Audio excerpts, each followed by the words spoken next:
بسم اللہ الرحمن الرحیم ڈیئر اسٹوڈنٹس، آج کا ہمارا ٹاپک ہے کوئٹ انڈیا موومنٹ، جس کو ہم ہندوستان چھوڑ دو تحریک کہیں گے۔ ایئر ہے 1942۔ پریویس لیکچر میں ہم نے پڑھا کہ کرپس مشن مارچ 1942 میں ہندوستان میں آیا اور اس نے اپنے تجاویز پیش کیں۔ اس میں کچھ اچھی تجاویز بھی تھیں، جس میں کہ ایک نئی دستور ساز اسمبلی کا قیام اور اس کے ساتھ جو ہے ڈومینین سٹیٹس کی بات کی گئی فار انڈین، لیکن وہ کنڈیشنل تھا کہ جنگ کے بعد۔ اب جنگ کے دوران دوسری جنگ عظیم جاری تھی، اور کل بھی ہم نے اس میں ڈسکس کیا کہ اتحادی جو تھے، جس میں برٹن ہے، رشیا، فرانس، انہیں شکست ہو رہی ہے جرمنی کے ہاتھوں، اور جاپان نے بھی پرل ہاربر پہ اٹیک کر دیا 1941 میں۔ تو جنگ جو ہے مزید ممالک میں یہ ایکسپینڈ ہو گئی۔ اس حوالے سے کرپس مشن کو دونوں جو میجر سٹیک ہولڈرز ہیں سب کانٹیننٹ کے، انڈین نیشنل کانگریس اور آل انڈیا مسلم لیگ، دونوں نے ریجیکٹ کیا، اور اس کے فیلئر کے بعد انڈین نیشنل کانگریس اور گاندھی جی، انہوں نے جو اپنا پریشر ٹیکٹس ہے اس کو مزید بڑھا دیا۔ ان کی توقعات یہ تھی کہ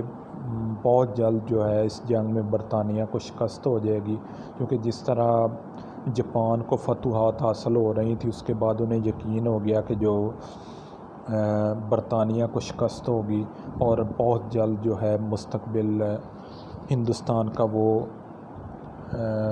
برائٹ ہو جائے گا۔ اس حوالے سے انہوں نے جو ڈیمانڈ رکھی تھی وہ یہ تھی کہ امیجیٹ جو ہے انڈیپینڈنس وہ ہندوستان کو دی جائے۔ جب انہوں نے دیکھا کہ اس ٹائم کے وائسرائے ہند جو ہے اتنے کرائسس کے باوجود ان کی کوئی بات ماننے کو تیار نہیں، اور اس کے ساتھ ساتھ کانگریس نے اس چیز کو مکمل طور پہ ریجیکٹ کیا کہ آپ تقسیم کے حوالے سے ہندوستان پہ کوئی تجویز جو ہے وہ کارآمد نہیں ہوگی اور نہ اس کو قبول کیا جائے گا۔ اس کے بعد 7-8 اگست کو بامبے میں انڈین نیشنل کانگریس کمیٹی کا جو اجلاس ہوا، اس اجلاس کے دوران باقاعدہ گاندھی جی نے اناؤنس کیا کوئٹ انڈیا موومنٹ، یا withdrawal of British from India, وہ بھی آپ اس کو کہہ سکتے ہیں، یا لیو انڈیا، اس کو ہندوستان چھوڑ دو تحریک کا نام دیا گیا۔ اس کے فوراً بعد جو قیادت تھی انڈین نیشنل کانگریس کی مین، اس کو اریسٹ کر لیا گیا، اور اس کے بعد احتجاج وغیرہ جو ہیں وہ سٹارٹ ہو گئے۔ اسی میں گاندھی جی نے اپنی اسپیچ کے دوران کہا تھا ڈو اور ڈائی، کہ وہ اس حوالے سے کچھ بھی کرنے کو تیار ہیں۔ کانگریس کی جب اعلیٰ قیادت کو گرفتار کر لیا گیا تو اس کے بعد جو ہے پروٹیسٹ سٹارٹ ہو گیا، اور اس کے بعد املاک کو جلایا گیا، پولیس کے تھانوں پر اٹیک کیا گیا، ٹیلی کمیونیکیشن کا جو سسٹم ہے اس کو تباہ کیا گیا، اور اس حوالے سے جو آفیشیلز رپورٹس ہیں اس کے مطابق تقریباً 940 افراد جو ہیں وہ اس کرائسس میں ہلاک ہوئے، اور تقریباً 1,53,00,000 روپے کی املاک جو ہے اس کو جلایا گیا، اور انہی منتھ میں تقریباً 1 لاکھ کے قریب جو انڈین نیشنل کانگریس کے ممبران تھے یا جو ہندو احتجاج میں تھے ان کو اریسٹ کیا گیا۔ اب ہندوستان چھوڑ دو تحریک کا نعرہ یہ تھا کہ جی کوئٹ انڈیا موومنٹ، اس کے رسپانس میں قائد اعظم محمد علی جناح نے بڑے مؤثر انداز میں اپنا فیڈ بیک دیا، جو تھا ڈیوائیڈ اینڈ گو اور کوئٹ، کہ تقسیم کرو اور جاؤ، انہوں نے جو اپنا دیا۔ اور اس کے بعد ساتھ یہ نعرہ آل انڈیا مسلم لیگ کی طرف سے لگا کہ بٹ کے رہے گا ہندوستان، بن کے رہے گا پاکستان،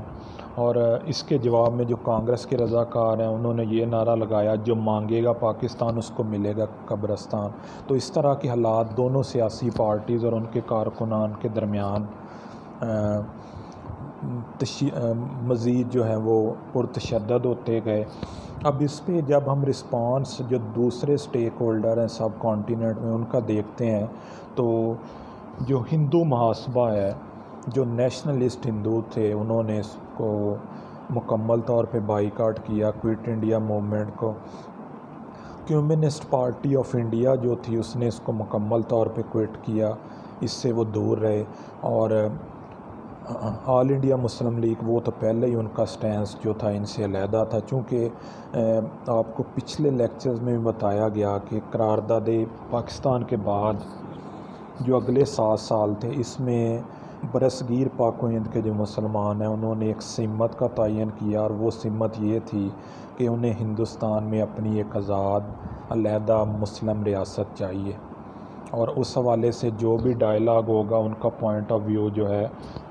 یہی ہوگا۔ اس کے ساتھ ساتھ اس موومنٹ کے بعد آل انڈیا مسلم لیگ جو ہے وہ زیادہ منظم جماعت بن کے سامنے آئی، اور انہوں نے جو بھی ان کا ٹارگٹ یا ٹاسک تھا اس حوالے سے کوشش کی کہ جو مستقبل میں جو بھی جس چیز کی ان کی ضرورت ہے under the leadership of Quaid Azam وہ اس کے لیے بھرپور کوشش کریں گے، اور خاص طور پہ کانگریس کی منسٹریز کے بعد ان پہ یہ عیاں ہو گیا کہ اب ان کے سروائیول کے لیے اور ریلیجس انڈیپینڈنس کے لیے بہت ضروری ہے کہ ہندوستان میں ان کی اپنی ایک علیحدہ ریاست ہو جہاں پہ وہ مکمل طور پہ آزاد ہو کے جو اپنے مذہبی اور معاشرتی سیاسی معاملات ہیں ان کو وہ سر انجام دے سکیں۔ اور اس کے ساتھ ساتھ چونکہ دوسری جنگ عظیم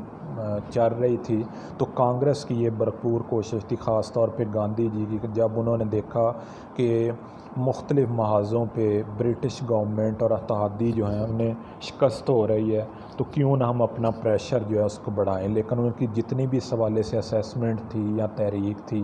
وہ کامیاب نہیں رہی، اور برٹش گورنمنٹ اور جو واسرائے تھے لارڈ ایرون جو 1942 میں چینج ہوئے ان کی کو زیادہ ٹلٹ کانگریس کی طرف نہیں تھا، اور ادھر برطانیہ میں بھی ونسٹن چرچل جو کنزرویٹو پارٹی کے سربراہ تھے وہ پرائم منسٹر بن چکے تھے، تو ان کی بھی وہ ایفیلیشن یا سپورٹ نہیں تھی فار کانگریس، تو انہوں نے اسٹرکٹ میئرز اڈاپٹ کرتے ہوئے اس تحریک کو ہینڈل کیا۔ اور اس تحریک کے دوران ایک انڈین لیڈر جو تھے سبھاش چندر بوس، انہوں نے جو ایگزائل میں تھے ایکسس پار جو ہیں ان کو سپورٹ کیا، ان کی اور ان کے جو سپورٹرز تھے۔ ایکسس پار سے مراد جس میں آپ کہیں گے کہ جرمنی، جاپان اور دوسرے جو ان کے اتحادی تھے، تو الٹیمیٹلی یہی اس کو اینڈ پہ میں کنکلوڈ کروں گا کہ یہ انڈین نیشنل کانگریس ہی سول جماعت تھی جس نے یہ تحریک چلائی، صرف یہ تھا کہ آپ ہندوستان کی امیڈیٹ آزادی جو ہے اس کو اناؤنس کریں، اور ساتھ جو ہے اقتدار جو ہے متحدہ ہندوستان کا وہ کانگریس کے سپرد کر دیں، اور تقسیم کے حوالے سے کوئی کسی قسم کی بات نہیں ہوگی۔ تو مقاصد ان کے یہی تھے کہ